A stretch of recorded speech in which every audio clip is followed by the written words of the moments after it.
Ok, donc bonjour à toutes, bonjour à tous. Vous avez vos caméras et vos micros désactivés, c'est totalement normal. Et toutes les à la fin de la présentation de Brieux. Si vous avez des questions sur le moment même, sur une incompréhension vis-à-vis de la slide, vous pouvez lever la main ou juste me poser la question dans le chat. Et si c'est pertinent, ben, je me permettrai d'interrompre Brieux pendant sa présentation. Euh, Ça, c'est pour les aspects techniques. Brieux, un tout grand merci d'être là. Je vais te laisser te présenter. On est très content de t'avoir. On s'est déjà vu plusieurs fois quand tu étais chez The Shift. Donc, je vais te laisser expliquer un petit peu le parcours et le sujet. Et Ouais. donc voilà, je m'arrête là pour l'intro. The floor is yours. C'est à toi de jouer. Super, merci beaucoup Jules et merci à vous, hein, merci Zit pour l'invitation pour parler de ce sujet essentiel. Alors j'ai préparé une présentation, il faut savoir que j'ai l'habitude plus de le faire de manière en personne, donc de manière interactive et de pouvoir poser et interagir avec les personnes. C'est toujours plus sympa quand on peut se voir, mais donc n'hésitez pas si vous avez des questions pendant la présentation. Voilà, je vais essayer d'y répondre comme je peux. Et alors, en effet, c'est la première fois du coup que je fais un webinaire en tant que présentateur. Je travaillais avant chez The Chic jusqu'à il y a peu, où je modérais beaucoup des webinaires, mais là, je me retrouve sur le siège du présentateur. Donc, je ferai de mon mieux sans vous voir et sans voir vos réactions. Mais voilà, en tout cas, c'est un plaisir d'être là et merci à tous pour votre intérêt.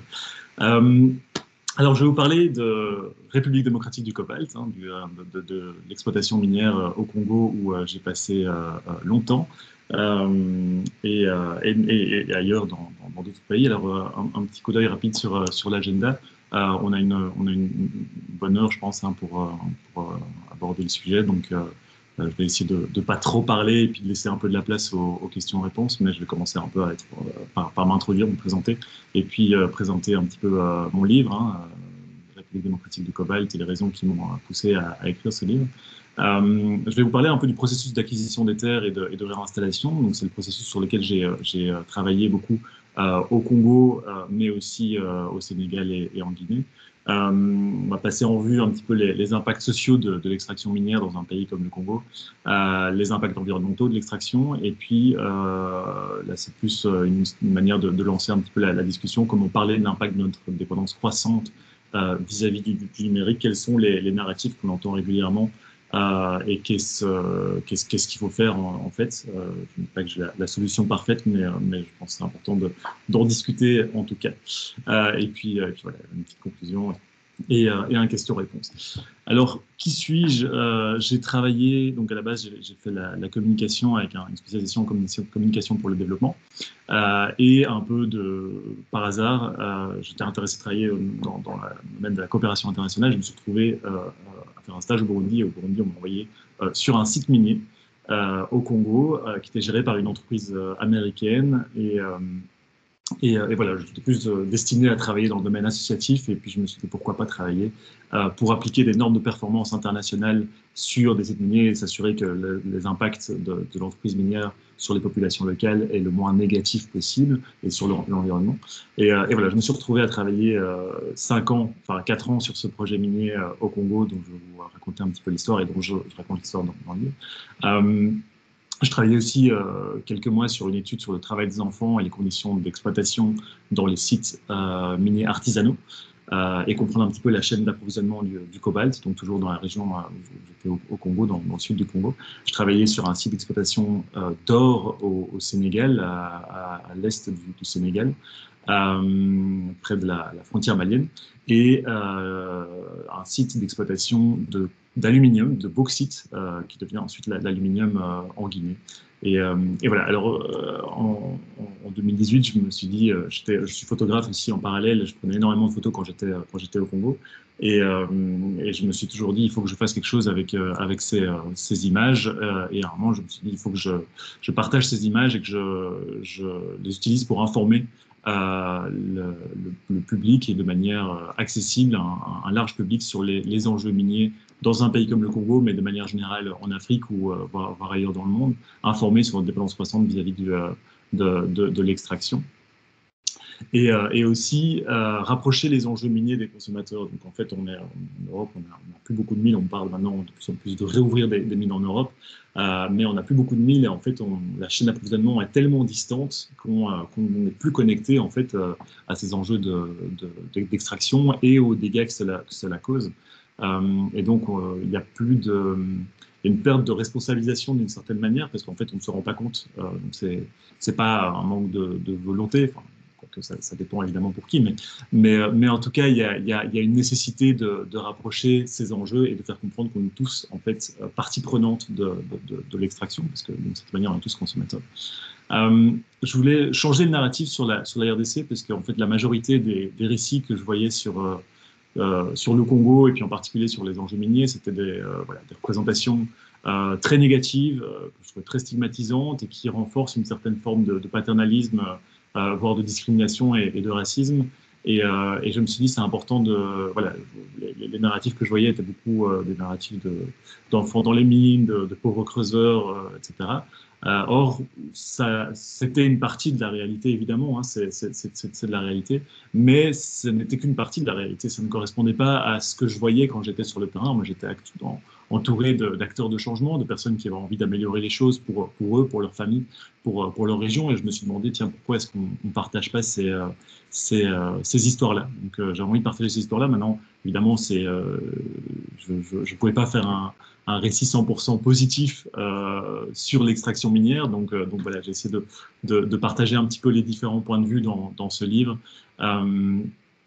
Qui s'articule en fait autour des images. Donc, initialement, je voulais faire un livre photo, et puis en fait, je me suis vite rendu compte que les photos, elles ne suffisaient pas toutes seules. Il fallait les contextualiser. Elles ne permettent pas de changer le regard qu'on porte sur elles. Donc, je me suis dit qu'il fallait raconter un petit peu l'histoire autour de chacune de ces photos, et d'où ce terme de récit documentaire. Donc, ça permet vraiment à travers une histoire, de comprendre un petit peu les dynamiques en jeu, les différents intérêts, les différentes perspectives en fonction des acteurs en présence, etc. Et voilà, dans cette idée de responsabiliser plutôt que culpabiliser, parce que je remarquais aussi que ces narratifs assez victimisants et stigmatisants, en fait, ne semblent pas changer notre dépendance croissante vis-à-vis de l'extraction. Au contraire, on consomme toujours plus. On sait que, oui, il y a des pauvres enfants et des pauvres creuseurs qui exploitent des métaux. Et pourtant, on consomme de plus en plus de métaux. Et en plus, il faut savoir que la situation sur place est extrêmement complexe, et qu'il ne s'agit pas de juste arrêter de consommer ces métaux pour que leurs conditions de vie s'améliorent. Donc voilà, c'est tout un système à changer, et je pense que c'est important de comprendre un petit peu cette complexité. Et donc voilà, donc l'idée de sortir un peu de cette culpabilisation stérile et de responsabiliser. Je pense qu'on a tous un rôle à jouer, une part de responsabilité dans le modèle de société qui est le nôtre actuellement. Et c'est pour ça que dans le livre, je parle de moi aussi, je parle de mon point de vue, de ma compréhension des enjeux, et je remets en question mon propre rôle et d'une certaine manière, mon propre paternalisme, mon colonialisme, voilà, en fonction du terme qu'on veut utiliser, mais qu'on est, voilà, ce que ça représente d'être un homme blanc qui arrive au Congo, dans le domaine minier, où on se retrouve un petit peu au sein du domaine prédateur, qui arrive auprès des populations locales pour les déplacer. Voilà, ça évoque et éveille énormément de contradictions, de questions et de paradoxes. Et voilà, je partage ça aussi dans le livre. Et puis voilà, évidemment, le but, c'est d'informer pour réduire un peu notre dépendance vis-à-vis de l'extraction, mais aussi à tout prix encourager des conditions d'exploitation plus responsables. Alors, je ne dis pas responsable, mais plus responsable, parce qu'il n'y a pas de définition de ce qu'est une exploitation responsable. Je ne pense pas que ce soit vraiment possible, mais on peut le faire de manière un peu plus responsable. C'est-à-dire qu'on va réduire un petit peu les impacts. Alors, je vais vous raconter, je regarde un petit peu le temps parce que je sais qu'on n'a pas énormément de temps non plus et je peux parler pendant des heures de tout ça. Donc, je vais vous partager un petit peu le processus d'acquisition des terres et de réinstallation. Donc, c'est ce sur quoi j'ai travaillé majoritairement. Donc, c'est-à-dire qu'on arrive dans un village, la mine doit étendre enfin, construire ses infrastructures ou étendre ses opérations, construire une route, construire une usine, construire ce qu'on appelle un tailing storage facility, donc c'est un endroit, un bassin pour collecter les déchets miniers suite à la transformation. Donc voilà, il y a toute forme d'infrastructure, évidemment les carrières, etc. Et donc, c'est-à-dire qu'une mine, progressivement, ben, elle agrandit son empreinte et donc sur la population, sur les gens qui vivent autour, qui travaillent et sur l'environnement, évidemment. Et donc, il y a des bonnes pratiques, enfin, du moins des normes de performance internationales à respecter que les entreprises pour lesquelles j'ai travaillé se sont engagées à respecter. Et donc, c'est ce sur quoi j'ai travaillé. Donc, la première chose, évidemment, c'est qu'on fait une évaluation un petit peu des impacts et on voit qu'il y a beaucoup d'agriculteurs qui ont leurs terres dans la région ou des villages un village carrément qui se retrouve sur la voie d'accès ou l'empreinte de la mine. Et donc, il faut mettre en place un processus de réinstallation, venir annoncer à la population qu'on va entamer un processus de réinstallation involontaire. Donc involontaire, c'est-à-dire que ce n'est pas un choix de la population, mais c'est un effet de la présence de la mine qui est autorisé par les autorités locales. Il faut savoir que localement, le sous-sol appartient à l'État et ce qui est au-dessus appartient aux personnes. Donc si l'État décide, et c'est le cas dans beaucoup de pays, si l'État décide de donner l'accès des permis d'exploitation, d'exploitation à des entreprises minières, il soutient en fait le déplacement des populations qui se trouvent au-dessus de ce sous-sol, mais à condition de respecter certaines règles et en fonction de l'état dans lequel on est, les règles sont plus ou moins ambitieuses et respectueuses des droits humains et de l'environnement. Donc c'est pour ça que certaines entreprises s'en tiennent aussi à des normes de performance internationales en fonction voilà, des emprunts qu'elles font par exemple auprès de la Banque mondiale, etc.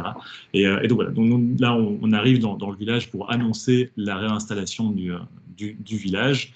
Il y a des représentants de l'autorité locale, hein, de la région généralement, de la province, qui viennent voilà, donner la validation de l'État. Alors évidemment, c'est toujours délicat parce que surtout la première fois, on se dit mais comment est-ce qu'on va être accueilli, qu'est-ce que je fais là, pourquoi est-ce que je viens annoncer à une population, moi j'ai pas envie qu'ils soient déplacés, etc. Mais voilà, c'est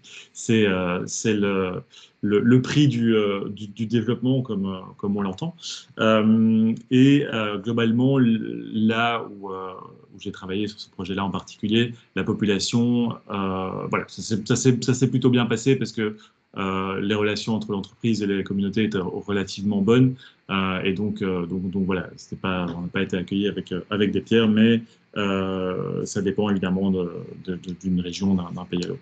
Ensuite, on va mesurer l'impact, donc identifier tous les biens qui sont impactés, donc des maisons, des structures, des arbres, des champs, tous les biens qui sont amovibles, qui ne peuvent pas être déplacés, et mesurer voilà, le type de construction, quels matériaux sont utilisés, est-ce que c'est utilisé, est-ce que les gens vivent dedans ou c'est abandonné, s'il y a des récoltes en cours, quel type de récolte, comment, etc., afin de définir une compensation et des procédures de réinstallation, avec pour objectif de restaurer les moyens de subsistance des personnes qui sont affectées. Ensuite, on va entreprendre des enquêtes socio-économiques qui ont pour but de comprendre un petit peu la dynamique socio-économique dans laquelle se trouvent les ménages. Donc, on fait une enquête auprès de chaque ménage pour déjà identifier tous les membres des ménages et donc tous les membres de la communauté et pour comprendre un petit peu voilà, de quoi les gens vivent, quels sont leurs biens, leurs possessions, quels sont leurs revenus, quels sont leurs niveaux d'éducation, l'école où vont les enfants, etc. Vraiment afin de définir une baseline, donc une référence qu'on va réutiliser une fois que la population sera déplacée pour vérifier qu'ils ont à minima restauré leur mode de vie et si possible améliorer leur mode de vie. Donc on va refaire des enquêtes après le déplacement.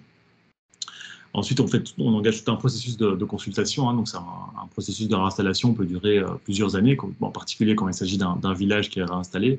Le but, c'est vraiment de travailler avec la population pour s'assurer qu'ils donnent leur accord sur chaque étape de la réinstallation, où va se trouver le nouveau village, quels seront les types de construction, comment on va s'agencer le village, comment accéder aux terres à proximité, etc. Quel type de mesures mettre en place pour les soutenir dans la restauration de leurs moyens de subsistance, etc. Donc vraiment, c'est un processus consultatif continu.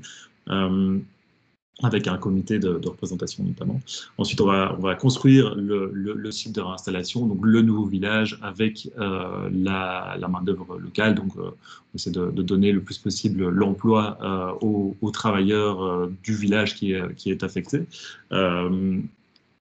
Et donc, voilà, il y a aussi des conditions de construction qui sont importantes à respecter pour s'assurer que ce sont des maisons qui durent pendant très longtemps, pour ne pas que ensuite l'entreprise soit accusée de donner des maisons en paille qui s'effondrent après un an. Donc voilà, ensuite le processus de réinstallation. Donc on va accompagner les ménages à déménager de leurs anciennes habitations vers leur nouvelle habitation, et leur donner des petits coups de pouce pour s'assurer que la dynamique socio-économique puisse rapidement se remettre en marche. Et enfin, ça c'est le programme sur lequel j'ai le plus travaillé, parce que c'est un peu le plus positif dans un processus de réinstallation, c'est accompagner la population pour qu'elle restaure son mode de vie, et si possible qu'elle puisse améliorer son mode de vie. Donc on commence d'abord par essayer de restaurer la cohésion sociale. Ça peut, une réinstallation peut affecter de beaucoup de manières différentes la cohésion sociale d'une communauté, et donc le but c'est d'essayer de recréer du lien. Parfois des voisins sont séparés, les amis sont éloignés, ou donc c'est un nouvel environnement. Il faut les habituer à ce nouveau cadre de vie aussi, et voilà, on organisait aussi des formations notamment d'alphabétisation pour les femmes, etc., et de gestion de l'environnement. Alors, on travaille beaucoup sur un programme d'agriculture.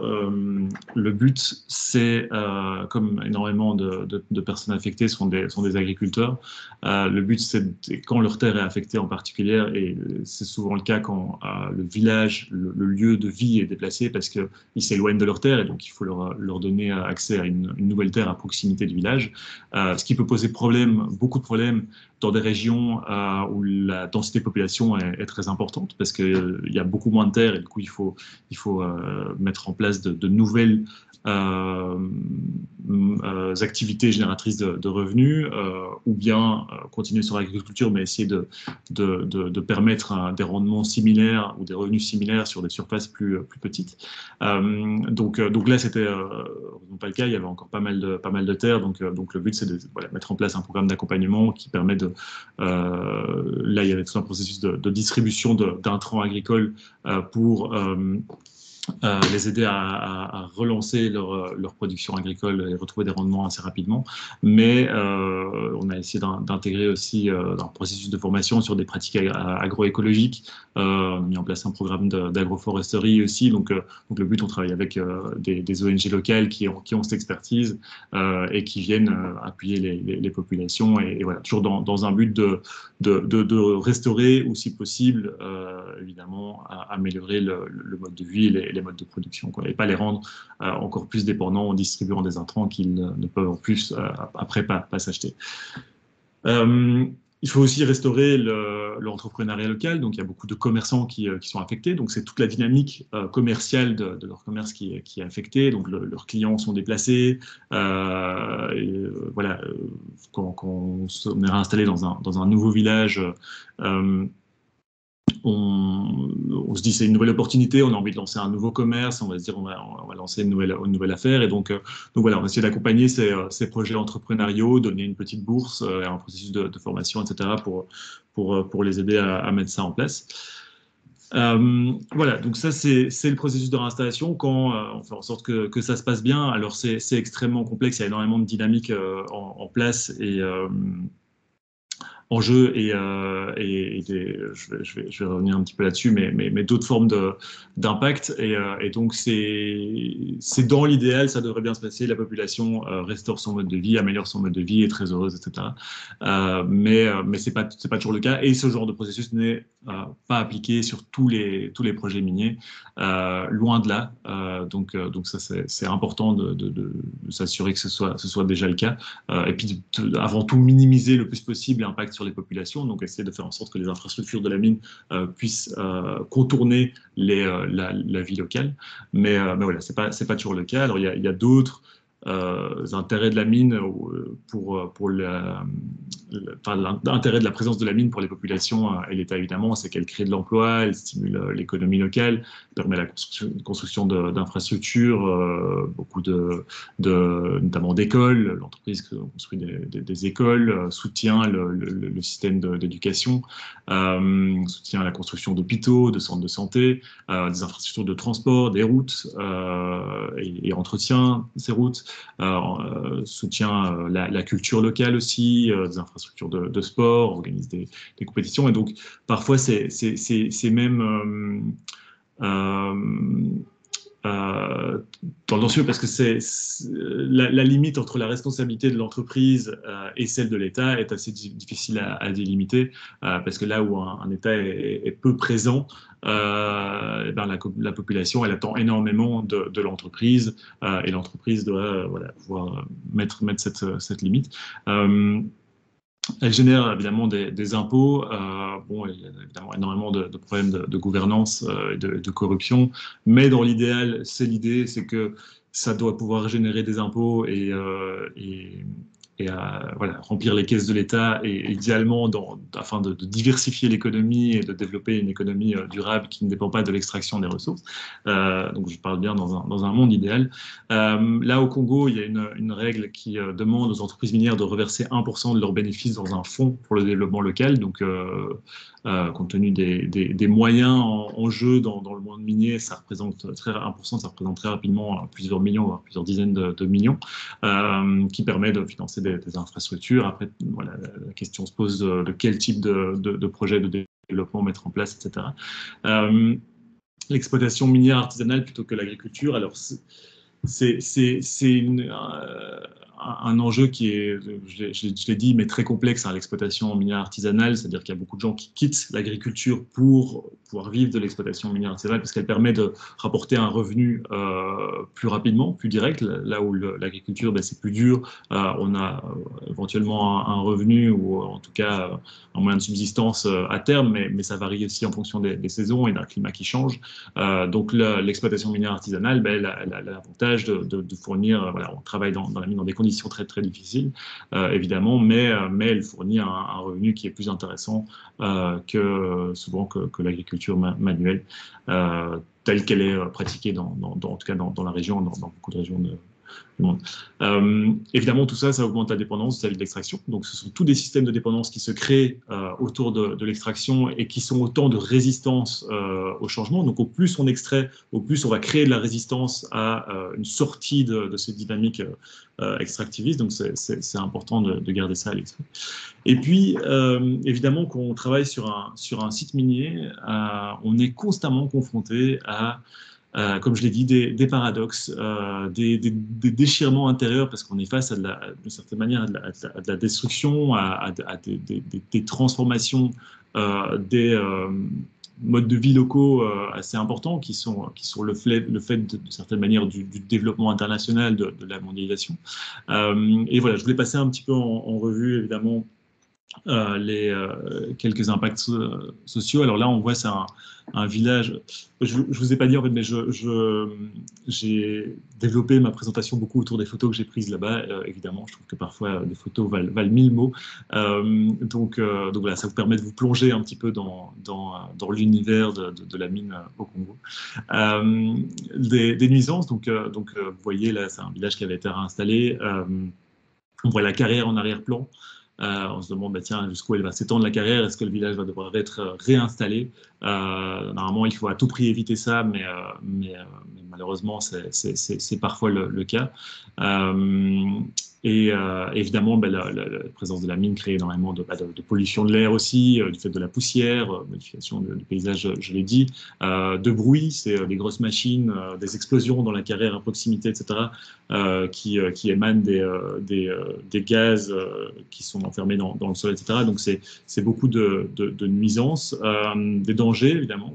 On voit sur la photo, il y a des grosses infrastructures, des gros engins miniers qui se déplacent et qui créent voilà, des risques assez importants pour les populations locales.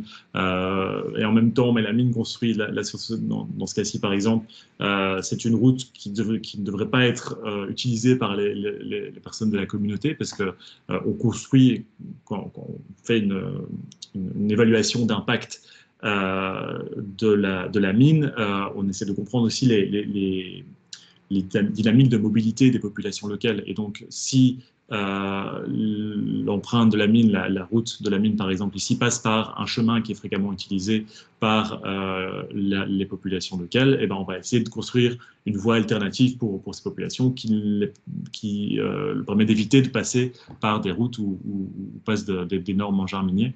Mais évidemment, parfois, la population préfère utiliser les routes de la mine parce qu'elles sont plus en meilleur état et plus rapide parfois. Enfin, voilà. Donc, c'est plein de dynamiques comme celui-ci. Comme celle-ci. Évidemment, la question de l'accès à la terre, donc la mine, elle a une empreinte assez importante et progressivement, ben, au fur et à mesure qu'elle doit déplacer les villages et qu'elle acquiert des terres, ces villages doivent souvent, ben, parfois déforester et trouver de nouvelles terres, etc. En plus, la mine génère pas mal de flux migratoires. Il y a beaucoup de populations qui viennent d'autres régions, notamment au Congo, d'autres régions du Congo pour pouvoir trouver soit un emploi dans la mine, soit pouvoir vivre de l'extraction artisanale, soit trouver un travail pour un contractant de la mine ou essayer de profiter de la dynamique économique qui est générée par la présence de l'entreprise minière et des richesses qu'elle génère. Donc tout ça, ça augmente les problématiques d'accès à la terre, parce que la terre se raréfie. Et évidemment, mais ce sont de plus en plus les moins bonnes terres qui sont accessibles, et donc ça crée des problèmes au niveau des rendements agricoles. Bien sûr, ça crée des tensions locales et des conflits. Dans certains cas, il y a des déchirements entre des personnes qui sont favorables à la présence de la mine parce qu'elles travaillent ou elles en dépendent d'une manière ou d'une autre, et puis le reste de la population qui est contre, donc ça peut faire monter des tensions. Ça, évidemment, on entend souvent parler des conflits liés à la présence de minerais dans la région, et c'est particulièrement le cas évidemment dans la région de l'Est du Congo. Là, on est plus dans le sud, donc c'est une région qui est un peu plus stable en matière de conflit, mais qui n'est pas à l'abri pour autant, parce que c'est présence de métaux, c'est de la richesse, et donc c'est des sources qui permettent de financer des conflits et de maintenir son emprise. Et voilà, donc il y a différentes formes de conflits qui peuvent être générés, et évidemment des tensions entre les exploitants artisanaux et industriels. Là, vous voyez sur l'image, donc c'est une grande carrière de la mine qu'ils ont essayé de protéger avec une barrière, mais on voit que les barrières en fait ne font pas long feu, et que en fait les exploitants artisanaux, mais ils viennent profiter en fait de la mine, qui utilise des grosses machines et des explosifs pour voilà, concasser la roche. Et puis ensuite, ils se ruent sur cette roche concassée qu'ils n'ont plus qu'à ramasser et mettre dans des sacs, plutôt que d'aller creuser eux-mêmes dans des galeries très dangereuses.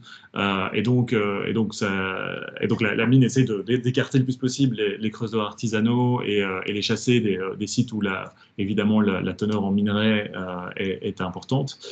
Et donc voilà, ça crée énormément de tensions entre ces entreprises minières qui selon elle et selon en termes juridiques, ont le droit d'exploiter ces endroits, là où les creuseurs sont des creuseurs illégaux et n'ont aucun droit de venir exploiter ces zones. Et donc, voilà, c'est un enjeu très complexe parce que certaines essaient de trouver des solutions, de donner accès à des gisements, mais qui sont souvent de moindre teneur en minerais, et donc les creuseurs ne sont pas contents, etc. Donc voilà, il y a énormément de tensions qui sont générées. Les conditions de travail, donc ça, en fonction du site minier sur lequel on se trouve, des entreprises qui vont faire très très attention aux conditions de travail, s'assurer que les employés sont sensibilisés, informés aux risques du travail et prennent toutes les mesures possibles pour prévenir ces risques. Il y a beaucoup d'entreprises où c'est loin d'être le cas, où c'est des conditions de travail extrêmement dangereuses, sans équipement de protection, etc. Et dans le cas évidemment de l'exploitation artisanale, voilà, je pense que vous avez déjà vu des images, c'est souvent des conditions de travail assez risquées et dangereuses. Et là, c'est une image que j'aime bien parce que ce sont des ados, ils doivent avoir une quinzaine d'années, qui se trouvent sur le talus d'une mine, qui montrent que bah oui, c'est une réalité. Il y a des enfants qui travaillent dans les mines, enfin pas dans les, enfin, en tout cas pas dans l'entreprise minière où j'ai travaillé évidemment, mais qui travaillent de manière artisanale autour des sites miniers. Donc il n'est pas rare d'en croiser. Et voilà, je trouve que c'est une autre manière de les représenter plutôt que les voir avec un air triste. Dans une carrière, de les voir plutôt en haut d'un talus, et là ils sont en train de faire des grands signes. Et voilà, c'est rappeler aussi le côté humain et essayer de nous mettre à la place. Je pense qu'on peut plus facilement s'identifier en tant que personne ici en Belgique à des personnes qui s'amusent aussi et qui essaient de ramener de l'argent dans leur foyer, à des pauvres creuseurs qui vont dans des trous et risquent leur vie. Voilà, alors il y a encore beaucoup d'autres impacts sociaux, notamment la difficulté de l'accès à l'eau. Évidemment, la mine, l'entreprise minière nécessite énormément d'eau pour transformer les métaux, et donc ça rend l'accès à l'eau plus difficile. Et en fonction des régions, évidemment, il y a des régions où l'eau est une ressource vraiment précieuse, et donc ça crée d'autant plus de conflits. Il y a une perte des savoirs indigènes, sont souvent comme l'exploitation minière se passe souvent dans des zones très reculées, où il y a encore beaucoup de savoirs indigènes. En fait, la présence de la mine est un peu, en quelque sorte, une ouverture à la mondialisation, au monde du développement, et donc une menace pour ces savoirs indigènes, de destruction de sites sacrés. Il y en avait un qui avait fait beaucoup de bruit en Australie, un site d'aborigènes, mais ça arrive ailleurs, et voilà, ce sont des héritages de l'humanité qui sont détruits. Modification des croyances et des valeurs traditionnelles, j'ai un petit peu parlé de ça. Alors évidemment, l'augmentation du consumérisme, parce que c'est un mode de vie, c'est un mode de vision du monde assez destructeur, la présence d'une mine, et c'est l'image de l'homme qui colonise, qui est supérieur à la nature, qui se répand, et en plus ça construit des routes, donc ça augmente l'accès au marché, et donc augmente le consumérisme et la vente de brôles en tout genre, qui ne sont pas indispensables à tout le monde, même si évidemment c'est nuancé, ça permet aussi d'apporter des biens de consommation qui sont importants, et d'améliorer la vie des populations. Voilà. discrimination et racisme, comme je disais, ça crée des flux migratoires, discrimination entre des personnes de différentes régions, mais aussi entre, là dans le cadre d'une entreprise minière américaine qui se retrouve au Congo avec les représentations qu'on a en tant qu'occidental sur l'Afrique et ces représentations, comme je l'ai dit, souvent très victimisantes et négatives et paternalistes, et ben, en fait, d'une certaine manière, ça perpétue ces relations de pouvoir et ces discriminations et ce racisme qui est présent sur des sites miniers.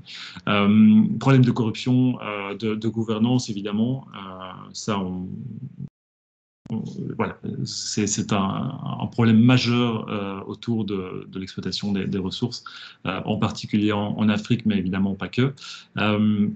La dépendance économique, donc comme je disais, hein, plus on dépend, on vit de l'extraction, on dépend de l'extraction, au plus on crée de résistance pour le changement plus tard. Et donc là, avec l'augmentation de l'exploitation minière, on est en train de créer davantage de dépendance dont il faudra un jour sortir, par choix ou par contrainte. Des salaires insuffisants sur beaucoup de mines, un rapport qui est sorti il n'y a pas très longtemps, qui montrait qu'avec l'augmentation des prix, en fait, les salaires des employés des mines n'ont même pas été augmenter et ce qui, d'une certaine manière, augmente la pauvreté. L'inflation, évidemment, la présence de la mine, l'apporte de la richesse et donc ça génère une inflation locale et pour les personnes qui n'ont pas un emploi à la mine et qui travaillent de l'agriculture, ça peut les mettre dans la difficulté de ne plus pouvoir se payer des biens sur le marché. Et puis la migration, on en a parlé, et puis beaucoup d'autres. Je parle beaucoup, si vous voulez m'arrêter. Je ne sais pas s'il y a des questions, Jules. Écoute, pour l'instant, il n'y a pas de questions et tout est très clair. Donc, ok. vas-y. Ça va. Parce que je ne vous vois pas, moi, je vois que mes slides. Donc... Oui, c'est parfois un peu bizarre, mais je te confirme qu'on est tous bien là, il n'y a pas de problème. Ouais, Et ok, vous êtes il y aura là. des questions après. Ok, ça va, super. Voilà, alors je voulais, de nouveau, quand on est sur un site minier, et c'était donc comme je l'ai dit, hein, j'ai travaillé au Congo, au Sénégal, en Guinée, et puis progressivement j'étais de plus en plus écœuré parce qu'on est face à voilà, ces impacts sociaux, mais aussi ces impacts environnementaux de la destruction, et c'est juste désespérant. En fait, on se dit mais il y a de plus en plus de sites miniers et qu'est-ce qu'on est en train de faire? On est face à la destruction et voilà, donc je voudrais partager ça aussi. Évidemment, la déforestation, hein. Là, vous voyez sur l'image de gauche, c'est le tracé d'une route minière, donc des gros bulldozers qui viennent tout raser après qu'il y ait eu une évaluation des impacts voilà, s'il y a des populations, des champs par exemple qui se trouvent là, ou des impacts environnementaux, hein, donc les mines, les un peu plus responsables, prennent aussi des mesures pour gérer leurs impacts sur l'environnement. Donc là, par exemple, elles vont récupérer la couche végétale au-dessus de voilà, la couche végétale, identifier toutes les espèces endémiques de faune et de flore et les installer dans un autre endroit pour essayer de les préserver. Et dans l'optique, idéalement, qu'à la fin de la vie de la mine, elle puisse restaurer, remettre la terre et replanter les espèces endémiques. Et voilà. Mais malheureusement, c'est encore très, très, très, très loin d'être le cas sur la majorité des sites miniers dans le monde et des milliers, voire des millions de sites miniers. Mais c'est l'idée. Si c'est important ce serait très important de mettre ça évidemment en place. Donc là, on voit le tracé d'une route qui évidemment génère la déforestation, la mine. Mais comme j'ai dit, hein, elle s'étend, elle nécessite l'acquisition de terre et donc le flux migratoire, etc. Et donc, il y a beaucoup de causes de déforestation. Là, l'image du milieu, c'est une image de forêt. Donc, on n'est pas dans la forêt dense tropicale du Congo. On est un peu plus juste au sud du bassin du Congo. Donc, c'est une forêt plus brousse, mais plus petite, mais une forêt quand même.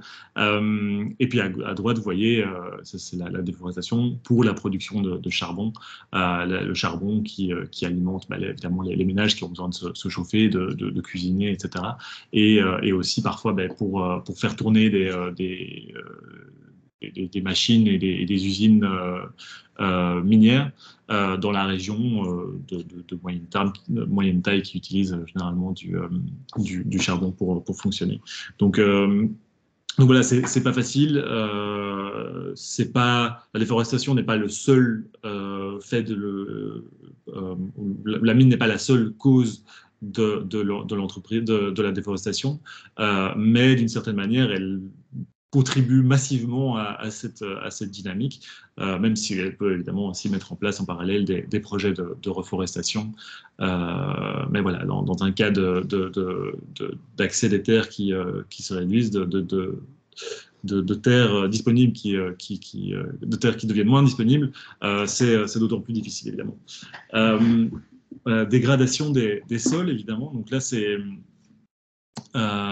sont des déchets miniers. Donc en gros, je pense, je ne dis pas de bêtises, c'est la roche qui est extraite, mais qui n'a pas une teneur en métal suffisamment importante. Alors on va l'entreposer quelque part, le temps d'exploiter la carrière, et dans le but après de la remettre, de re-remplir la carrière, et puis de remettre la couche végétale, la refaire pousser, toujours dans un monde idéal. Et là, vous voyez la carrière derrière. Donc, ça, évidemment, ça dégrade énormément les sols. Et donc, même si on préserve la couche végétale, ça reste une terre qu'on emporte et qu'on déplace. Et donc, d'une certaine manière, on détruit toute la vie dans cette terre. Et puis, voilà, ça libère aussi beaucoup de matières toxiques dans l'atmosphère. Ça génère beaucoup de poussière qui viennent se répandre un peu partout dans la région qui est très verte, en particulier. Donc il y a deux saisons là-bas, c'est une saison des pluies et une saison sèche. Voilà, les déchets toxiques, ça j'en ai un petit peu parlé. Là aussi, par exemple, vous avez une carrière qui est une carrière de taille moyenne, plutôt petite par rapport à ce qu'on peut voir généralement. Et quand vous avez, par exemple, savoir dans ce minerai, cette roche contient des minerais qui sont intéressants à exploiter. Dans ce cas-ci, c'est du cuivre et du cobalt, mais il y a aussi d'autres métaux qui sont moins intéressants ou qui sont pas rentables d'exploiter, et puis d'autres matières métalloïdes, etc., et des matières toxiques. Et donc, en fait, on laisse à l'âme, on ouvre ça en plein air, et quand vous avez de la pluie, et donc vous creusez, vous atteignez généralement des nappes phréatiques.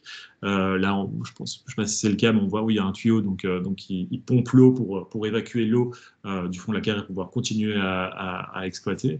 Donc quand vous avez de la pluie, ça fait ruisseler toutes ces matières toxiques, les faire rentrer dans les nappes phréatiques, ça mélange, et donc ça contamine l'eau, etc. Donc voilà, et puis évidemment, pollution, épuisement de l'eau, ça consomme énormément d'eau. Donc, il faut savoir quand je reviens sur la photo ici, on va venir concasser souvent à l'aide d'explosifs ces roches. Ensuite, ils vont l'amener. Donc, les roches sont en teneur suffisamment intéressante en métal. On va les amener à l'usine. On va les concasser encore plus. Et puis, on va les mettre dans des grands bains d'eau avec des produits chimiques pour pouvoir séparer le métal et rassembler, en faire des produits métalliques purs. Mais donc, le reste de ce minerai, de cette roche avec cette matière toxique, avec les produits chimiques mélangés à l'eau, etc., ça fait cette sorte de boue qu'on va rejeter parfois, c'est encore le cas aujourd'hui, directement dans l'océan ou dans les rivières ou tout simplement dans la nature. Là, ils ont mis une membrane protectrice pour ce bassin pour éviter que ce déchet, ces résidus miniers pénètrent dans le sol. Commence à y avoir des projets ou des projets pilotes pour recycler ou assainir cette eau. Voilà, à voir combien de temps ça prendra pour répandre ça à tous les sites miniers dans le monde, mais c'est pas... Ouais, petite lueur d'espoir, mais pas de quoi se réjouir pour autant. Et voilà, donc ça consomme, comme je l'ai dit, énormément d'eau. Et voilà. Et puis en fait, une fois que ces résidus minés sont là, ben, pour l'instant, on ne sait pas trop quoi en faire, donc on laisse ça là. Et puis en fait, progressivement, le bassin doit s'agrandir, donc ce qui génère une acquisition croissante des terres. On n'est pas à l'abri d'accidents. Donc il y a quelques années, il y a un accident au Brésil qui a fait pas mal de bruit, Brumadinho, qui est voilà, c'est une digue qui a rompu, et donc ce bassin de déchets toxiques s'est répandu sur centaines de kilomètres dans la région, et notamment des villages, et un camp de travailleurs de l'entreprise qui a eu, je pense, 200 personnes qui sont décédées, ensevelies sous cette boue toxique. Là, c'est une petite inondation qui n'a rien à voir avec les résidus de la mine, mais qui est causée par l'entreprise minière, et qui avait affecté des champs dans la région. Donc il y a beaucoup d'accidents, et ça arrive plus fréquemment qu'on ne le pense, malheureusement. Modification de la topographie. Alors là, on voit clairement, je pense que l'image parle pour elle-même, hein, c'est une colline qui est d'ailleurs une colline sacrée selon les croyances locales, qui abrite un esprit. Et ben, la mine, elle est complètement rasée, et puis elle va faire place à une carrière. Donc ça, je doute qu'on puisse recomposer une colline après, mais voilà, sait-on jamais. Mais donc ça modifie évidemment la topographie locale, l'écoulement de l'eau, etc., et tout ce que ça peut impliquer pour les écosystèmes. Consommation d'énergie, émission de CO2. Je regarde un peu le temps. Consommation, donc ça consomme évidemment énormément d'énergie. Une usine peut consommer des dizaines de milliers de litres de pétrole par jour pour transformer le minerai en métal. Mais comme vous voyez, ces grosses bennes consomment énormément de pétrole aussi. Alors on commence à parler de mines neutres, etc. Je n'y crois pas trop, personnellement, parce que c'est des mines qui utilisent énormément d'énergie. Cette énergie, il faut la produire, et donc pour produire cette énergie, il faut notamment des panneaux solaires ou des éoliennes. Il faut construire, il faut extraire des métaux, etc. Donc voilà. Donc pour générer cette énergie, en fait, on consomme encore plus d'énergie. Donc l'idée de neutralité, je n'y crois pas trop. Et puis il y a la question évidemment de l'héritage après mine. Là, c'est un wagon issu de la période coloniale. Donc les chemins de fer locaux datent encore de la période coloniale. Voilà, fait l'objet de très peu de rénovation. Et donc là, on voit un wagon abandonné. Donc dans le livre, je fais un peu le parallèle entre voilà, ces architectures et ces infrastructures issues de la colonisation, qui sont un peu l'héritage colonial. Qu'en sera-t-il de la mine dans 50 ans? Est-ce qu'on va tout laisser en place, comme c'est malheureusement le cas dans la majorité des sites miniers dans le monde, ou est-ce qu'on va essayer de prendre des mesures vraiment fortes pour voilà, rendre un site, je dirais pas le plus sain possible, mais le moins nocif possible, en tout cas. Voilà, et alors comment parler de l'impact du numérique? Il y a encore quelques points que je voulais discuter avec vous avant de lancer la discussion. C'est une question que je me pose énormément, parce que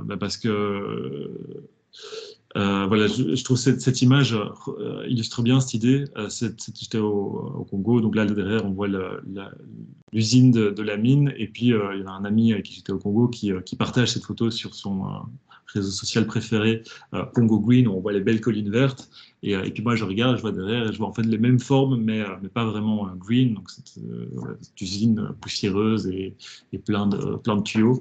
Et en fait, je me dis, mais tiens, en fait, d'une certaine manière, c'est le coût pour poster cette photo.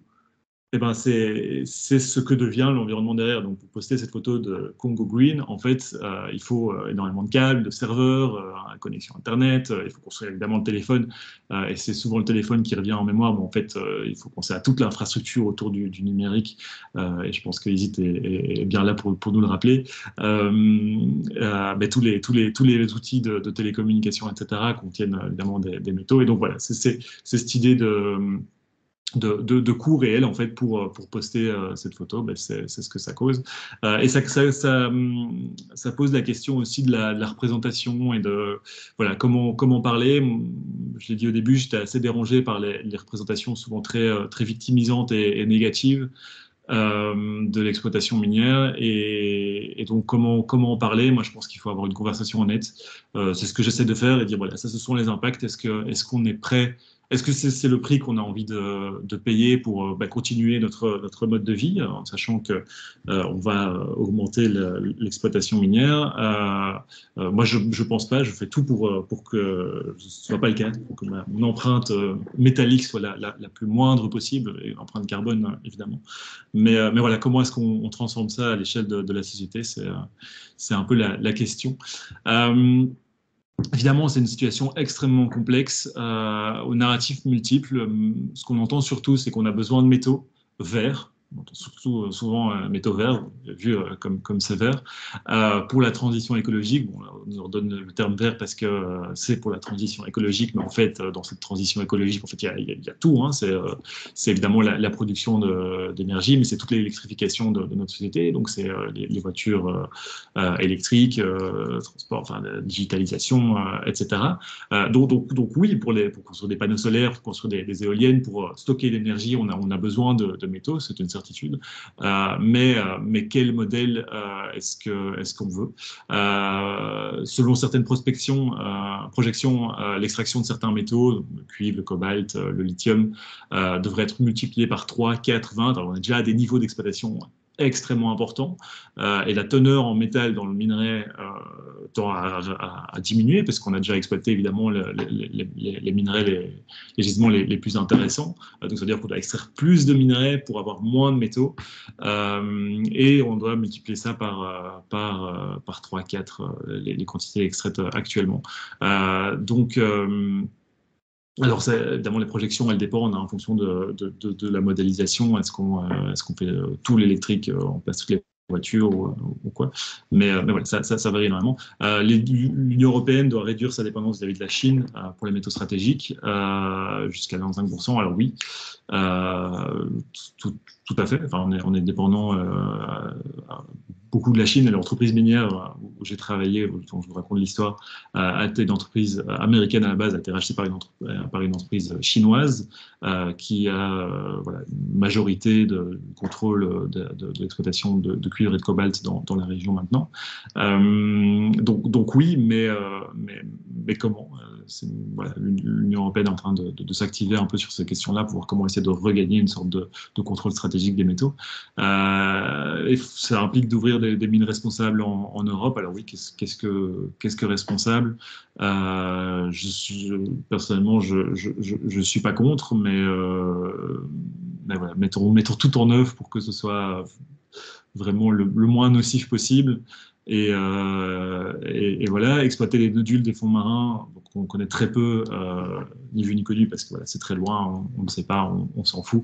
Mais en fait, c'est absolument dramatique et c'est une boîte de Pandore. Et ça, je suis absolument contre. Et je pense qu'il est très important, et surtout maintenant, de se mobiliser contre l'ouverture de cette voilà, de l'exploitation des fonds marins. Je ne vais pas rentrer dans le sujet parce que c'est un vaste sujet, mais voilà. Améliorer la traçabilité et faire respecter la réglementation et les normes. Alors oui, on va pas arrêter l'exploitation minière du jour au lendemain. Elle va continuer à augmenter, malheureusement. Et donc, il faut à tout prix améliorer la traçabilité et faire respecter les réglementations et les normes. Arrêter l'exploitation artisanale et le travail des enfants dans les mines du Congo. J'ai expliqué, c'est pas si facile, même s'il est question maintenant de remplacer, de ne plus utiliser de cobalt, ou même de lithium. On commence à parler de remplacer le lithium par le sodium, et donc c'est ce qui voilà, définit les projections aussi. Il faut savoir que les gens qui vivent de l'extraction vont toujours pouvoir extraire par exemple du cuivre ou ailleurs et aller ailleurs, et donc ça va pas nécessairement améliorer leurs conditions de vie. Au contraire, donc il faut pour moi s'assurer qu'on les accompagne, on les aide à mettre en place des méthodes d'extraction qui sont les plus safe possibles. Et voilà, et donc ça pose la question que j'ai beaucoup posée, est-ce qu'on peut croire en un modèle d'extraction responsable? Oui, nous avons besoin de métaux, mais pour en faire quoi? Faisons tout pour que l'extraction soit faite de la manière la plus responsable possible. Mais je ne crois pas que ça peut nous faire croire en un modèle d'extraction responsable. Et cela, je vous pose la question, hein, le but c'est d'en discuter, cela remet-il en question l'usage de ces métaux, sachant qu'ils ne sont pas illimités?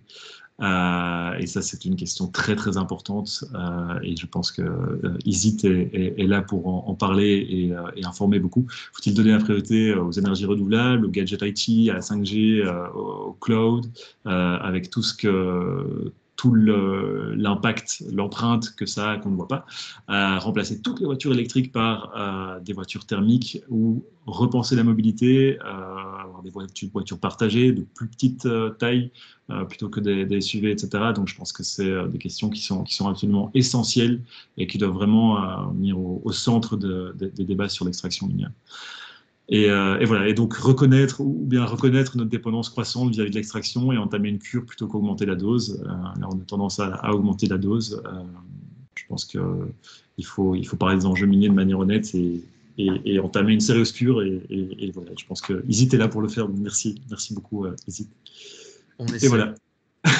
Un tout grand merci Brio pour cette présentation. Moi j'ai adoré. C'était génial. C'était super intéressant, super nuancé, super complet, très clair. Donc un tout grand merci. Je viens d'activer les caméras, d'autoriser les caméras et les micros chez tout le monde. Donc c'est le moment, c'est l'instant. Si vous avez envie d'échanger, si vous avez une question à poser à Brieux, profitez-en. Brieux, généralement, je fais les calls jusqu'à 12h30. Le timing, normalement, c'est 12h15. Donc si à 12h15, tu n'es plus disponible, il n'y a pas de problème. Pas de souci. Mais on reste là pour discuter. Donc voilà, Hervé, je vois que vous avez activé votre caméra si vous voulez prendre la parole. Bonjour Hervé. Oui, bonjour. Non, c'était pas particulièrement pour prendre la parole, mais c'est vrai que déjà, merci aussi pour la présentation. Je me demandais, j'ai l'impression que forcément, vu le temps et vu l'ampleur, la question, on est resté sur la présentation de tous ces enjeux. Tout à la fin, il y avait déjà les questions sur la suite.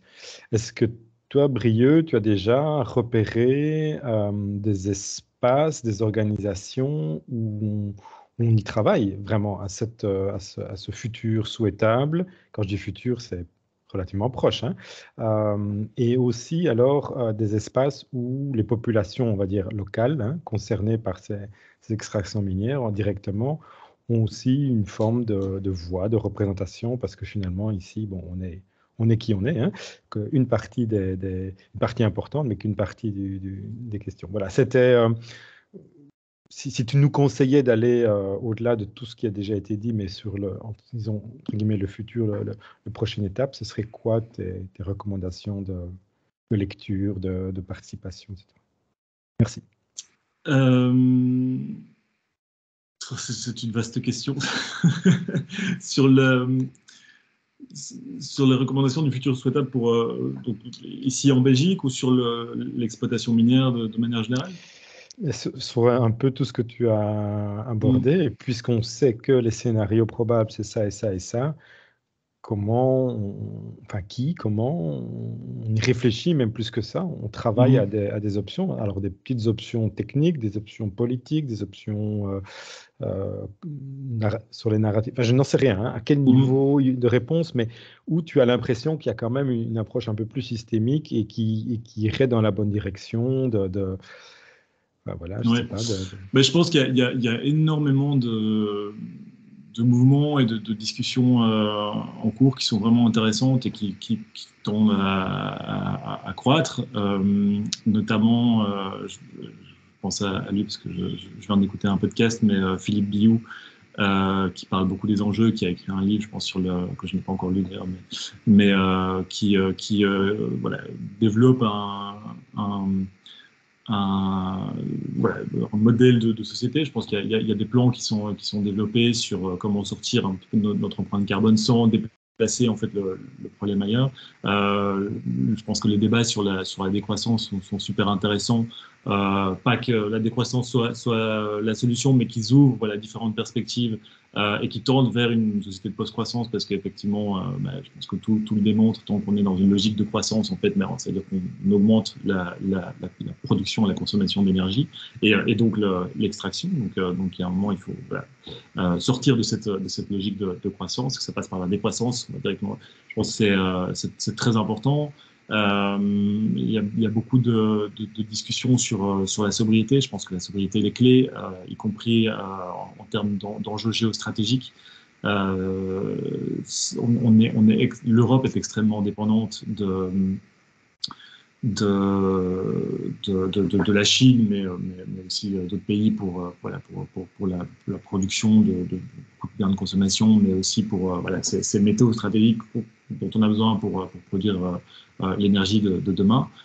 Donc je pense que ça, c'est si on veut essayer de moins dépendre de la Chine, mais il faut peut-être ouvrir des mines en Europe et assurer des conditions OK d'exploitation, mais à tout prix de réduire notre consommation et remettre en question. Et je pense que là, niveau, comme j'ai dit au début, tous les acteurs à tous les niveaux de la société, on a tous un rôle à jouer, si ce n'est d'en parler, d'informer, de se questionner. C'est pas une discussion et un processus facile, mais pour moi, c'est essentiel d'en parler. Et de construire cette société de demain ensemble, et de chacun à notre niveau essayer de faire un effort pour dépendre un peu moins de la voiture, parce que c'est la voiture électrique qui génère en fait les projections d'augmentation importante d'exploitation de métaux. Donc la mobilité, elle est essentielle, repenser la mobilité à tout prix. Il y a un point qui est important aussi pour moi, c'est la relation, une sorte de connexion aussi évidemment avec l'Afrique, parce que voilà, j'ai beaucoup travaillé avec eux. C'est essayer de développer des relations horizontales avec l'Afrique. Et ça passe par une déconstruction de nos relations paternalistes qui sont issues de la colonisation. Et donc, c'est comprendre en quoi est-ce qu'on perpétue des relations de pouvoir. Et voilà, pour pouvoir construire de nouvelles relations, pour moi, c'est vraiment, vraiment essentiel. Donc, ça veut dire comprendre les enjeux. Je fais des ponts, mais pour moi, tout est lié. Les enjeux de racisme ici en Belgique, etc.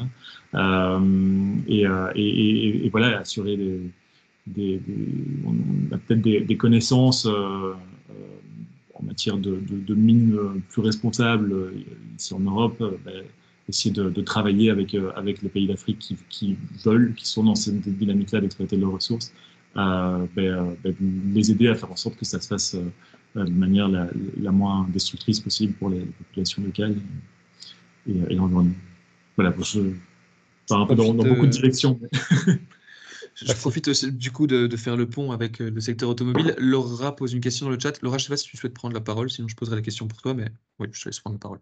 Oui, je l'avais écrit, en fait, c'est un peu lié justement à la question d'Hervé. Je me disais, moi, via l'ISIT, j'entends toujours parler de ce problème via le numérique, vu que c'est celui auquel je m'intéresse. Mais du coup, la question est beaucoup plus large, et je me demandais qui est-ce que tu alertes, ou à qui est-ce que tu présentes tout ça? Est-ce qu'il y a des regroupements qui pourraient être faits entre secteurs? Je pense que tous les secteurs ont un rôle essentiel à jouer, et en fait c'est quelque chose que j'ai beaucoup vu en travaillant. depuis 3 ans, je suis en Belgique, je travaille pour The Shift, réseau belge de la durabilité, donc ça m'a permis de comprendre un petit peu plus, de rentrer en contact avec plus la scène belge et de voir l'autre bout de la chaîne d'approvisionnement. J'ai beaucoup travaillé sur les questions de chaîne d'approvisionnement, mais en travaillant beaucoup sur différents sites miniers en Afrique et voilà. J'ai vu qu'en fait tout le monde se pointe du doigt. Et donc en fait, ah non, c'est les Chinois, ah non, c'est les Américains, ah non, c'est les voitures. En fait, tout. Enfin, je veux dire, on regarde autour de nous, on est entouré de métaux. J'ai travaillé sur un site d'exploitation de bauxite, donc avec lequel on fait l'aluminium en Guinée. L'aluminium se trouve dans tout. Et donc je pense que à tout niveau, oui, il faut essayer de faire des partenariats cross-secteurs, mais au sein de chaque entreprise, repenser la mobilité, tendre vers du car sharing pour, voilà, je sais pas que tout le monde peut se passer d'une voiture parce que le modèle a été construit autour de la voiture et c'est difficile, mais vraiment faire tous les efforts pour sortir de la logique de la voiture individuelle. Et oui, donc c'est au niveau du packaging aussi, enfin tendre vers le recyclage, même si, en fonction du métal, le recyclage, il y a des pertes plus ou moins importantes. Et puis en fait, il y a des pertes au fur et à mesure du processus de recyclage, mais aussi en fait, il y a une proportion peu importante de métaux qui sont récupérés. Donc en fait, la majorité tourne dans des poubelles. Donc je ne sais pas si ça répond un peu à la question, mais je ne sais pas si tu veux des initiatives. Oui, oui, c'était vraiment par curiosité qui se tracasse le plus et c'est quand même avant tout, j'ai l'impression, de la sensibilisation et de l'information que tu essayes de faire et est-ce que jusqu'à présent, c'est surtout le secteur du numérique à qui tu t'adresses principalement ou beaucoup plus large et quel est l'écosystème? Enfin, j'entends bien que c'est tout le monde vu qu'il y a des métaux partout, mais Ouais. j'étais curieuse de savoir si ce genre de présentation se retrouvait ailleurs. Non, et c'est ce que j'ai voulu faire avec le livre aussi, c'est de rendre le sujet accessible Grand et public. nouveau, parce que oui, bien sûr, il y a, certains acteurs ont une responsabilité plus importante que d'autres.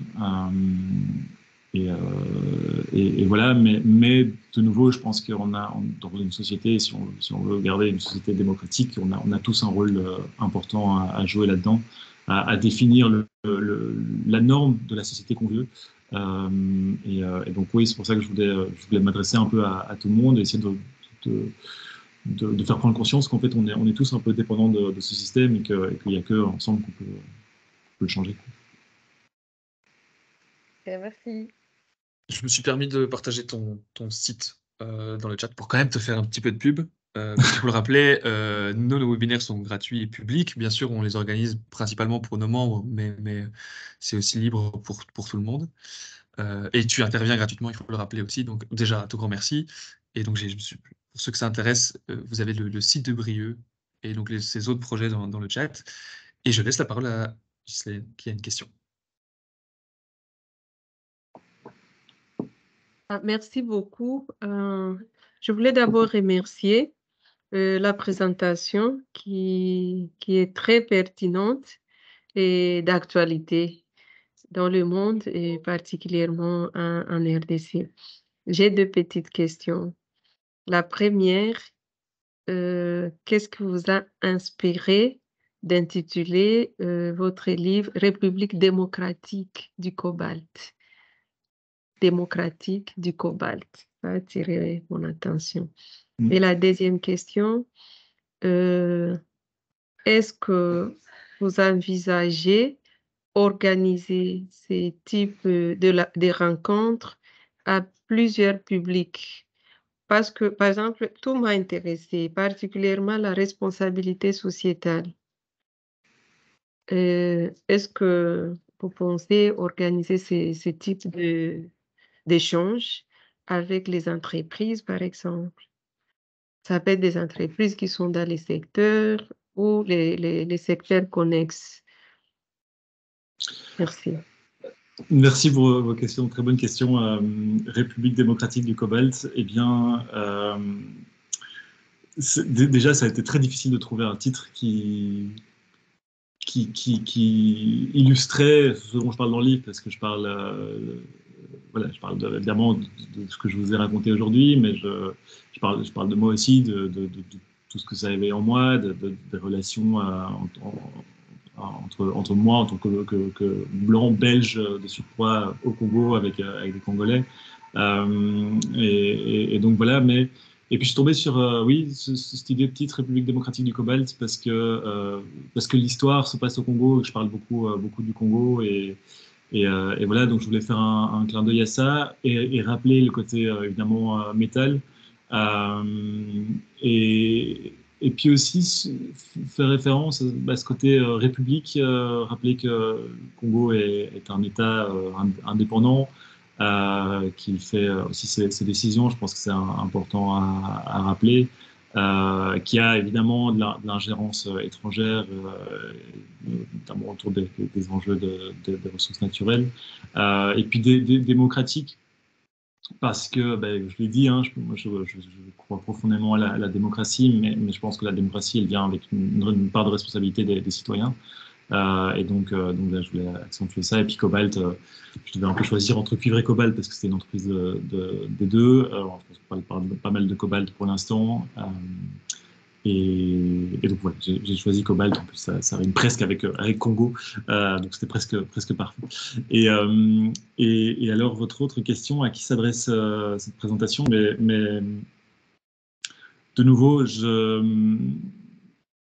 ça peut tout à fait s'adresser à des entreprises. Alors, j'adapte la présentation, évidemment, en fonction du public auquel je m'adresse. Là, la semaine prochaine, jeudi prochain, je fais une présentation à Enabel, donc l'agence belge de coopération en développement, et on va parler de la manière dont le secteur de la coopération internationale, dont l'agence belge de coopération en développement, peut jouer un rôle dans le domaine minier, parce que c'est un domaine qui est très, très controversé, donc ça pose un peu la question, est-ce que mon ONG, mon organisation doit travailler au sein de ce secteur pour essayer d'améliorer un peu les conditions, ou justement on veut s'en tenir éloigné, mais en sachant que ben, ça va se faire, ça va continuer à exister, et on continue en fait à consommer les métaux qui sont extraits. Donc j'essaie d'adapter en fonction du public, et là j'essaie de tourner un petit peu ça autour du digital, mais voilà.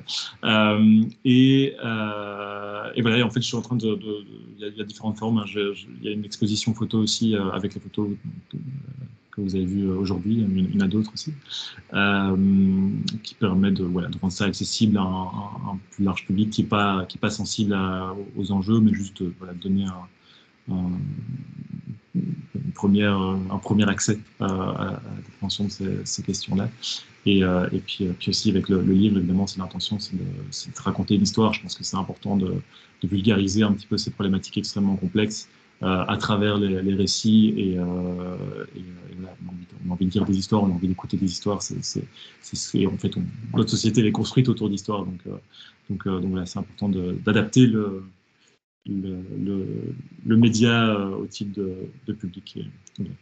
D'autres projets d'adaptation en tête, mais on s'en parlera plus tard. Merci beaucoup. Merci à vous.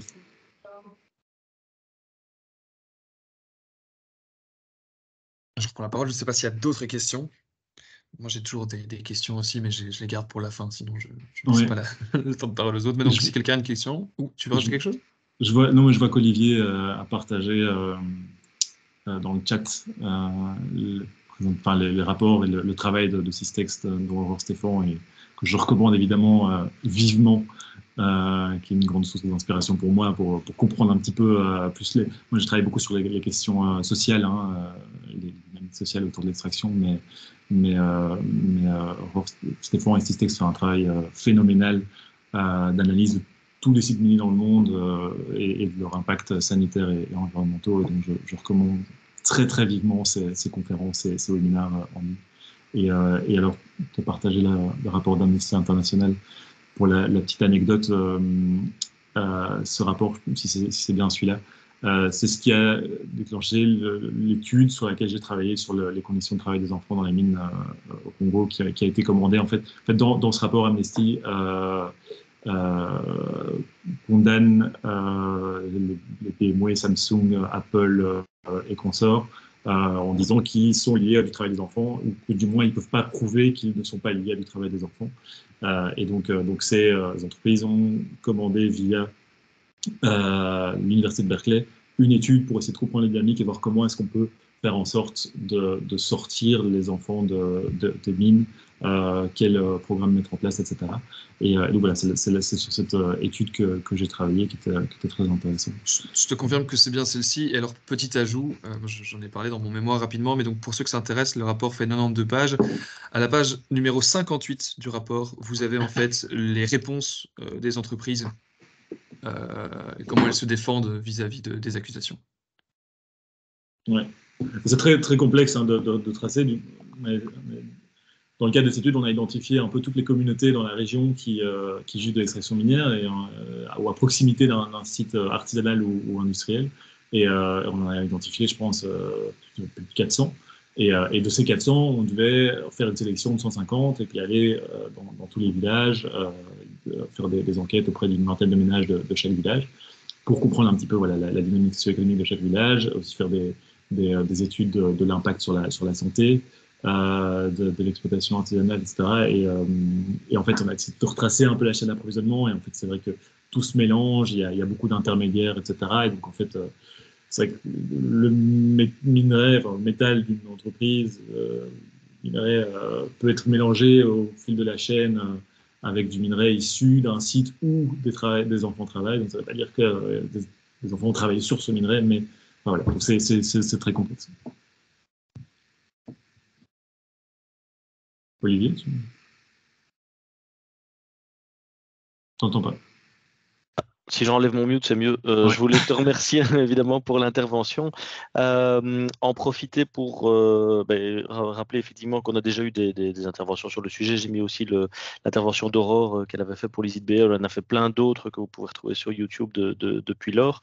Un des sujets qu'on voudrait essayer de toucher après la rentrée, ce sera aussi les mines en Europe. Il y a des recherches qui ont lieu à ce sujet-là, des discussions, surtout beaucoup de discussions qui ont lieu. Qu'est-ce que ça veut dire ouvrir des mines en Europe, potentiellement même en Belgique, etc. Il faut savoir qu'il y avait quand même pas mal d'exploitations minières métalliques en Wallonie. Donc, il y a entre autres Plombières qui est assez connue pour ça, par exemple. Donc ça, c'est quelque chose qu'on voudrait essayer de couvrir dans le futur. Juste pour info, gardez un œil sur nos webinaires futurs si vous êtes intéressé par le sujet. Et puis, moi, j'avais une question. Tu parlais justement de tout ce qui est exploitation dans les mines artisanales avec des enfants et justement les questions liées aux entreprises qui les utilisent, etc. Je discutais avec quelqu'un qui avait été tourné un reportage sur place et qui disait, mais en fait, ce qui est très difficile, c'est si on veut arrêter l'exploitation artisanale, si on dit les entreprises ne peuvent plus les utiliser, qu'est-ce que les populations locales ont comme autre option finalement? Qu'est-ce qui reste comme option d'un point de vue économique pour vivre sur place, puisqu'on leur a déjà enlevé plein de choses liées à l'agriculture, à la pêche, etc. Qu'est-ce qui reste? C'est une très bonne Quelles question. Ça dépend. Enfin, ça dépend d'où. Et il y a des endroits où il y a encore de la terre, donc la population pourrait vivre de l'agriculture. Mais voilà, c'est pas leur volonté. Nouveau, ça dépend. Il y a des personnes qui ont envie de continuer à vivre de l'agriculture et voilà, qui veulent pas rentrer dans l'exploitation artisanale. Mais effectivement, souvent les gens n'ont pas beaucoup de choix. Donc voilà, si on leur enlève ça et qu'on arrête de mettre du cobalt dans les batteries, en fait, il y a eu soit ils vont se retrouver sans rien et faire face à une situation très difficile, soit ils vont se retrouver à exploiter d'autres types de minerais. C'est ce qui avait eu lieu notamment dans la région de Kivu à l'est. Il y a eu la loi Dodd-Frank aux États-Unis qui condamnait toute entreprise qui sourçait du coltan, du tantal, depuis l'est du Congo, de pouvoir faire face à des problèmes juridiques. Et donc, ça veut dire que les entreprises ont fait en sorte de ne plus avoir du coltan issu de l'Est du Congo. Et donc, du coltan tungstène éteint. Et donc, tous ces creuseurs qui vivaient de l'exploitation artisanale se sont retrouvés du jour au lendemain face à un gros boycott, donc plus d'acheteurs. Et donc, ce qu'ils ont fait, c'est qu'ils déjà, ils se sont retrouvés dans une situation de pauvreté assez importante. Et puis, beaucoup se sont retranchés sur l'or, l'exploitation de l'or. Et donc, en fait, ça n'a fait qu'empirer la situation d'une certaine manière. Donc, c'est pour ça que je trouve les narratifs très, très stigmatisants et victimisants sur ces pauvres creuseurs et des enfants dans les mines. En fait, pour moi, ça nourrit un sentiment de malaise, ça fait culpabiliser, mais en soi, je veux dire, on voit pas d'amélioration, on voit pas d'effet. Donc, il y a un moment, il faut. Et puis, là, pour le petit chiffre, dans la région, là-bas, l'ancienne région du Katanga, ça a changé. L'exploitation artisanale de cuivre et cobalt représente, en fonction du prix sur le marché du métal, de 10 à 20%. Donc, ça veut dire que de 80 à 90%, le métal est extrait par des entreprises industrielles. Oui, effectivement, les quantités qu'on est capable d'extraire de façon industrielle ne sont pas du tout comparables. Mais d'un point de vue vie locale, c'était vraiment une question liée à la mondialisation, avec la même question pour les déchets et les fameuses décharges, entre autres au Ghana, etc. Et où, même chose, c'était la question, mais qu'est-ce qu'ils peuvent faire d'autre, puisque on leur a enlevé, entre autres, la possibilité de faire de l'agriculture suffisamment extensive, puisqu'on est beaucoup plus performant, avec les problèmes de famine qui se retrouvent, avec la guerre d'Ukraine, qui génère des famines en Afrique, parce qu'on leur ramène plus suffisamment de céréales. C'est quand même des choses assez impressionnantes. Voilà. Donc voilà, c'était juste ma question et la réflexion à laquelle je n'ai malheureusement pas de réponse. Je ne sais pas comment on peut faire pour lutter contre ces problématiques-là, mais effectivement, il n'y a pas du tout que le numérique qui est actif face à ces problèmes de métaux. Il y a toute l'économie mondiale aujourd'hui ne tourne quasiment que à travers les métaux et l'énergie fossile, donc deux sortes d'extraction finalement. C'est ça, et comme je disais, au plus on augmente la demande aussi en métal, au plus on va générer cette forme de dépendance.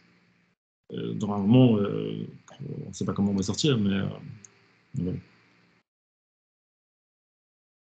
Et donc, prochaine exposition de photos chez Enable ou l'exposition, elle est chez Enable pour l'instant jusqu'au 21, donc et jeudi prochain, on fait la conférence. Et puis elle se déplace, elle s'agrandit, je vais ajouter des photos. Elle vient s'installer au musée Charlier à Saint-Josse. C'est près de chez moi. C'est gratuit, l'entrée est gratuite au musée ou on peut toujours essayer de relayer l'info. Bonne question. Je sais pas si. En tout cas, le vernissage a lieu le 27 avril et ça c'est gratuit, donc vous êtes les bienvenus. Après, c'est un musée. Je pense qu'il y a certains jours où c'est gratuit, puis les autres il faut les soutenir. Les premiers dimanches du mois. J'ai une petite question. Alors, sauf s'il y a quelqu'un qui m'interrompt et qui prend la parole maintenant. Mais sinon, c'est vrai que j'aurais une petite question. Pas d'interruption. Non. Moi, j'aurais une petite question. Donc, c'est vrai que nous, ici, avec l'Institut, on essaie de sensibiliser un maximum aux impacts du numérique, que ce soit l'utilisation, l'extraction minière, la fabrication et à toutes les étapes du cycle de vie, déchets inclus.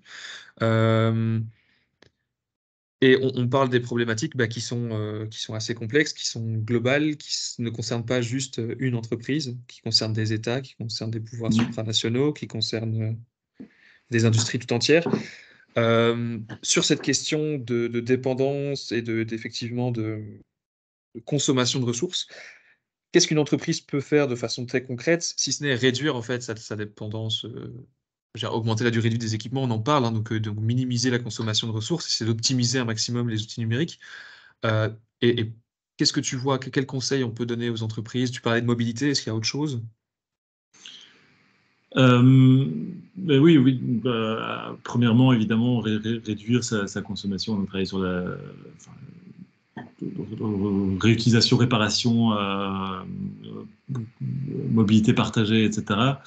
Et puis entreprendre son devoir de vigilance. On en parle de plus en plus, mais essayer de tracer sa chaîne d'approvisionnement, passer par des labels. C'est quoi le label CTO TCO, ouais. TCO qui ouais. voilà, essayer d'acheter le plus possible des biens de seconde main, réparés, et informer, en parler. Pour moi, c'est ça qui est très important aussi, quoi. C'est de partager l'information. Ok. Et moi, j'avais une deuxième question. Moi, ce qui m'a surpris, et c'est là où je me suis dit, tiens, c'est dommage, c'était sur les fameux 1% des bénéfices. On ne parle pas d'1% du chiffre d'affaires, on parle bien de 1% des bénéfices. Comment est-ce qu'on est, qui est capable de faire, est-ce que c'est les ONG, est-ce que c'est les gouvernements, qui est capable de faire pression pour augmenter, en fait, par exemple, ce 1%? Parce qu'on parle de 1%, c'est minime, mais comme tu disais, c'est des milliers et des millions. Qu'est-ce qui se passe si c'est 2%? On parle beaucoup de 1% pour la planète.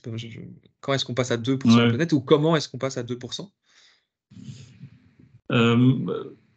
Bon, c'est pas les impôts, hein, donc c'est en plus des impôts. Enfin, l'entreprise paye toute forme d'impôts, enfin, sur le travail, en fonction de la quantité exploitée, etc. Donc, je suis pas un expert fiscaliste, mais là,